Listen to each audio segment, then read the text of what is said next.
How does that help, for example, a potential client? Let's say, I don't know, maybe someone newly going into a management position or experiencing a kind of crisis in their career. How would the idea of moment help them?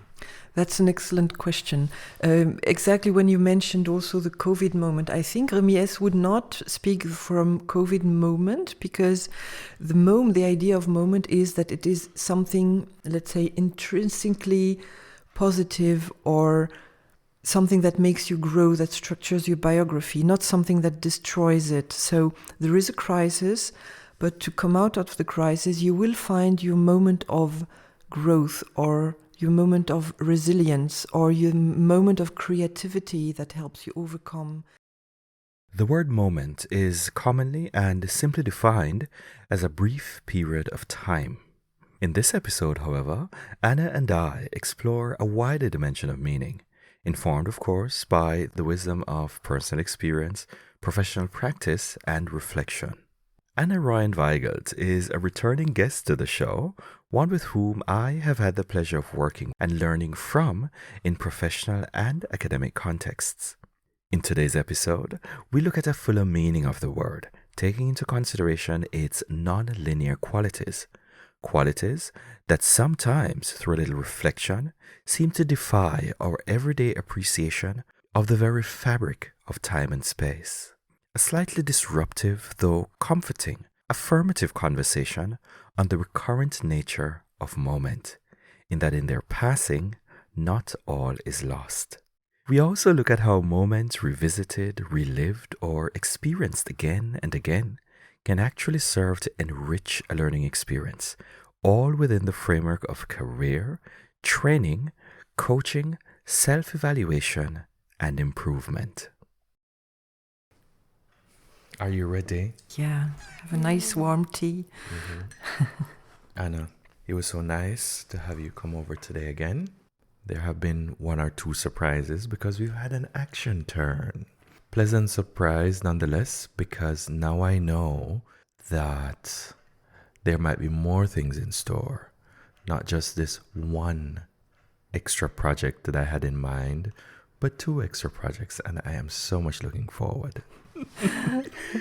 Anyway, since we had to change our plans for today a little bit, I just thought we'd just use the setup to talk about something that you mentioned to me earlier that fascinated me, the idea of moment. Of course, I have my own idea as to what it might mean, but the way you presented it to me back then, I think we were on a walk in Tegel by the lake one afternoon, and the mood was a little bit more, not exactly melancholic, but nostalgic somehow, and mindful and thoughtful. And the moment in which you mentioned the word moment was probably perfect for it, whereas my mind was open to new dimensions and probably new frameworks and new ideas, and maybe that's why I was susceptible to it. However, I suspect that it's still relevant. I can only remember vaguely how you presented it. I'm inviting you today, just, out of the blue, spontaneously, to tell me, what does the term moment mean to you? Yeah, I remember this walk too, and the atmosphere. And it was a moment too, I would say. A moment is, for example, I can introduce it saying what moments we have in our lives, in our biographies. Like there's the moment of friendship, for example. And the moment of friendship is the moment where you meet somebody or several people and you feel that there's just something, a specific moment in your life or a specific dimension in your life that structures, that makes sense. So the moment of friendship can be something that you experience every day, but it can be something that you experience from time to time. For example, 2 days ago, I spontaneously offered 2 friends of mine I hadn't seen for 32 years, because the last time we saw each other was in London when we were doing our A-levels in the Lycée Français. And we had kind of, we knew from each other through other people, from time to time, have you heard from Maya? Have you heard from Zora? Yes, no, but we didn't get in touch. And now I just offered spontaneously, let's have a Zoom call. When are you free this week? And we were free one day later. So we found a slot. We met online, and the moment of friendship was there again. After 32 years, it was, of course, a lot of things changed. We have some gray hair, we have some wrinkles, we have children who also start their adult lives the same way we started it 32 years ago. And the moment we shared was this moment of friendship. And there are other moments, like the moment of the garden, for example. If you have a garden, if you have these specific moments in your life where you experience something special, where you enter another dimension. It can be with people, but it can be alone. For example, maybe you have something like the moment of photography, where you become an eye, and an artistic eye. That's a moment. Understood. Now, I find that quite intriguing and still thought-provoking, because you speak of the moment of friendship, and I know that this friendship is one that had existed before, or these friendships. Yes, this wasn't just one person. Yes. And even though most of us think of the moment, when I was younger, I thought a moment was like 60 moments make a second and 60 seconds make a minute. That's what I thought. And there was this linear understanding of the moment still in my mind. However, I sense from what you just said is that there is a possibility that the moment actually transcends time and space. Whereas, is it the same moment of friendship reappearing again that was there before, or is it a new moment of friendship? That is, I think, my question. Is the same moment from the past, or is just a reawakening of the same older moment? I think it's always dynamic. In the word, in the etymology of moment, there is also momentum, which is actually the movement. So it's always something that becomes, it's a process, but it's not a linear process. It's life. It's something going on, transforming, that you can influence, when you can be also influenced by others, by the context. It's something that transcends, as you said, time and space. In a way, yes, it seems. And where you can reflect, you can have a look at time, of course, compare different points in time, but the moment is not a point in time. It's a state, a modus. That is really intriguing. I'm trying not to say interesting, and I learned recently that interesting is a non-word and we should be more specific. So what you just said, that it is a flow, that's very interesting, because the idea of flow gives it a much larger dimension than the usual linear understanding that we tend to use to structure our lives. And maybe it was that, the echoes of that fascinated me back then. However, you also mentioned, I think, that there was someone in particular. Was it a particular author that introduced you to the idea of the moment, as understand it? Yes. So it's also, how do you say, I'm an heir. Yeah. So it's a heritage I got from a mentor of mine, a professor from Paris, Remy S., who's a philosopher, sociologist. He opened my mind to a lot of ideas and dimensions I had no idea about. And it helped me a lot when he mentioned this. He was doing some research, qualitative research in different fields around the moment and biographies. He's a diarist who writes and does research around diary and the function of a diary, and family diaries and individual diaries. Yeah, and he offered me that concept that he developed further. It has been developed, I think, the first time by Georges Lapassade, a French philosopher, and Remy S. continued this in the theory of moments.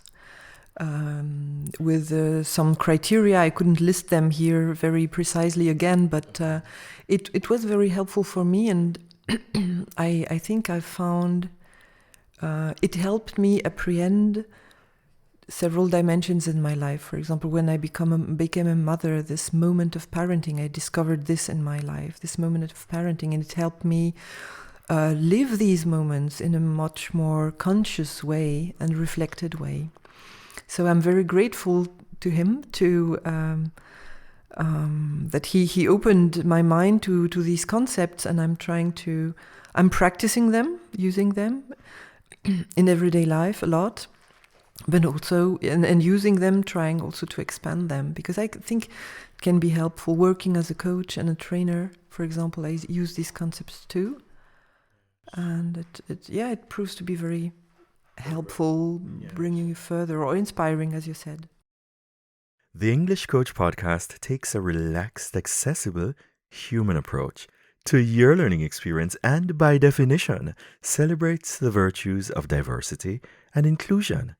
Immersion into the language with real people, real themes, and personalities from wherever you are. Now, this is not a formal lesson, it's a show. But if you are interested in signing up for lessons or group coaching via private live streaming and more, or maybe you just like the show and are interested in supporting the show generally in any small way, do it direct. And feel free to head on over to www.englishcoachpodcast.com, where you can register your interest, send in feedback, ask any questions you have, or even request a free 59-minute lesson and consultancy without obligation. The podcast is self-sponsored and independent.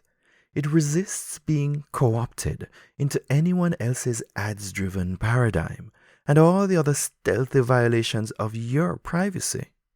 The English Coach podcast has a duty of care to protect the integrity of its own content. Episodes neither feature nor support unsolicited ad insertion by any third party and assumes no responsibility for app-generated automatic transcripts and the like.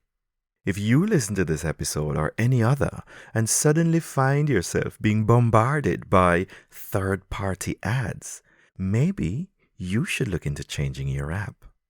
You are, of course, free to listen, follow, or subscribe to the show from anywhere you like to listen to podcasts. It's everywhere. On the official show page, however, you can see a list of recommended apps and, if you choose, enjoy all the content at the same place, ad-free, as intended by the creators and the way it was meant to be. So then, without further ado, on with the show. And it proves to be very helpful, bringing you further, or inspiring, as you said. Yeah, it's just, well, I can imagine that works or that fits or ties in really well to your coaching practice, because the last episode we did together was episode 33, entitled Language and Cultural Fluidity, the Dance with Our Different Selves. And I can imagine that the same way that there are different selves, not everybody believes that or wants to accept that all the time. It's the same way we have to also dance with different moments in our life. For example, right now we're all going through the corona moment. It won't last forever, but this moment is being expressed in many ways. We're all affected. I'm affected. My cat is affected. Everybody, everything is affected by this corona moment right now. And it's the same kind of dance, I think, but to understand it, to work with it, to express and actualize ourselves within these moments, we have to first acknowledge them as being there. The same way I try to force people to to acknowledge that they are at least three personalities, but it doesn't fit to everyone. So it fits perfectly. It fits perfectly. This whole idea of the moment. But how do I'm gonna ask you? I can just sense that it fits to coaching practice. As a coach yourself, would it be unfair to ask you now? Yes, or a little bit too sportlich to ask you, how does acknowledgement of the moment, also the passing nature of it, the flowing nature of it, help in your coaching practice? How does that help, for example, a potential client? Let's say, I don't know, maybe someone newly going into a management position or experiencing a kind of crisis in their career. How would the idea of moment help them? That's an excellent question. Exactly when you mentioned also the COVID moment, I think Remy S. would not speak from COVID moment, because the idea of moment is that it is something, let's say, intrinsically positive, or something that makes you grow, that structures your biography, not something that destroys it. So there is a crisis, but to come out of the crisis, you will find your moment of growth, or your moment of resilience, or your moment of creativity that helps you overcome difficult moments. So it is an interesting question. We have had a lot of discussions with Remy S. about, can you have a moment of mourning, for example, too? Yeah. So he's saying, well, he would say rather the moment as something that is fostering growth, yeah, and understanding, creativity, creation, and so on. And I'm still wondering and researching, if there are other moments. But as you said, in the coaching, to take this situation, you took the example of a crisis, a moment. Identifying your personal moment can help you find the resources you need to overcome challenging moments, challenging situations. Looking at the past, for example, did I experience this moment at another point? When was it? So it's a concept that helps you reflect about your previous experience. And so it's not just a concept, and it is also something you experience, you are in. It's a mode of being in the world. Nicely put, a mode of being in the world. With the awareness that this is a particular space that will probably pass or will probably come again. And in that defining where you are, you can also track probably the progress you've made. Exactly. Yes. And also recognize how you have grown or not. Yes. Yeah. I think it's completely different from a lot of ways we have today to assess in HR, for example, or at school, to assess progress. Because we give notes, we give whatever. Now you have also HR programs in companies where people can assess their progress in this or that skill. And then we can say, okay, now I've got 7 points, it's great. But I think there is a really different of quality. A moment, even if you can't quantify it, or you don't have to quantify it, it's something that is still very powerful in developing yourself, becoming the human being you can become and you want to become. And I personally feel much more at ease with that type of reflection, be it in a dialogue with yourself, in an inner dialogue, or in a dialogue with another person who can be also your supervisor. But I really believe much more in that type of self-knowledge, self-understanding, self-reflection than any other linear, figure-based questionnaire or assessment. Yes. Because it really has something to do with yourself.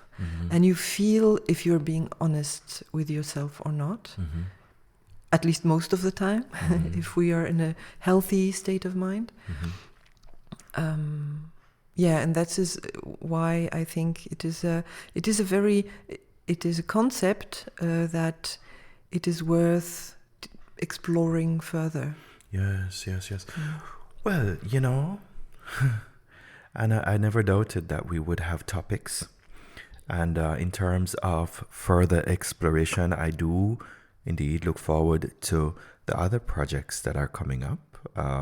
Speaking of moments, I know for a fact that you're a writer. You've kept a diary for years. If I understand or remember correctly, since you were a child, very, very commendable.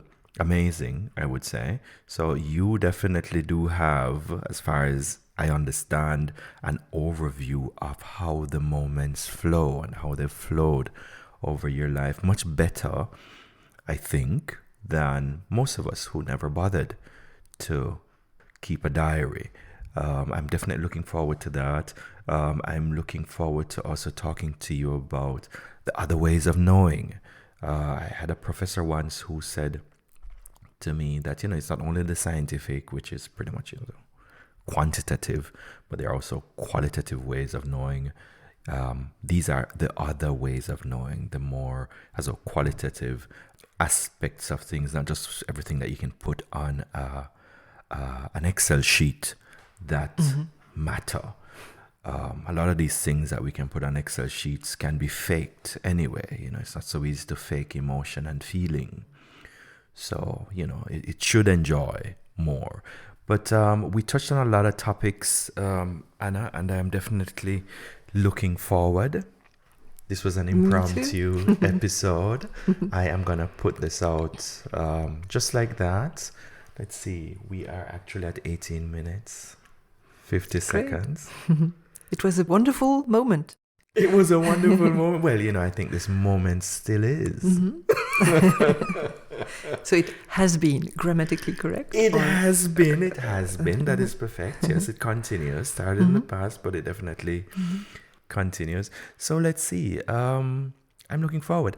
And you mentioned your practice. I sense that there is a kind of an action turn going on with your coaching practice. Is there anything new and exciting that you want to share?